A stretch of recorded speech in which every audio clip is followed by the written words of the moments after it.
Samantala, bibigyan pugay ng Department of National Defense at Philippine Veterans Affairs Office ngayong araw ang katapangan at sakripisyo ng mga veteranong sundalo ng bansa, kung saan kabilang lang ito sa mga aktibidad sa nalalapit na paggunita ng Araw ng Kagitingan. Nagbabalik si Gab Villegas sa detalye. Nasa linya ng telepono. Gab?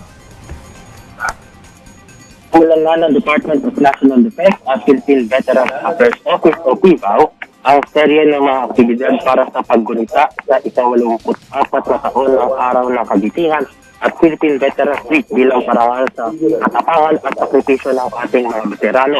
Kanina alas 6 ng umaga ng pangunahan ang sunrise ceremony dito sa libingan ng mga bayani na dinaluhan ng mga opisyal ng Philippine Army sa panguna ni Army Chief of Staff Major General Christopher Campos. Nag-alay naman ng bulaklak ang mga palauhin na mula sa Veterans Federation of the Philippines, US Department of Veterans Affairs, World War II at post-war veterans. Din ang kaanak ng mga veterano na kinatawan mula sa Boy Scouts of the Philippines, Girl Scouts of the Philippines at youth sector. Sa mga oras na ito ay katatapos lamang nitong wreath-laying ceremony at kasalukuyan rin nagbibigay ng talumpati si Defense Secretary Gilbert Chodoro Jr. Mamaya naman alas 9 ng umaga ay isasagawa ang pagpaparangal sa mga veterano na pangunahan ni Presidential Advisor on Peace, Reconciliation and Unity Secretary Carlito Galvez Jr. At yan muna ang update mula rito sa libingan ng mga bayani sa Taguig City. Balik siya, Joseph.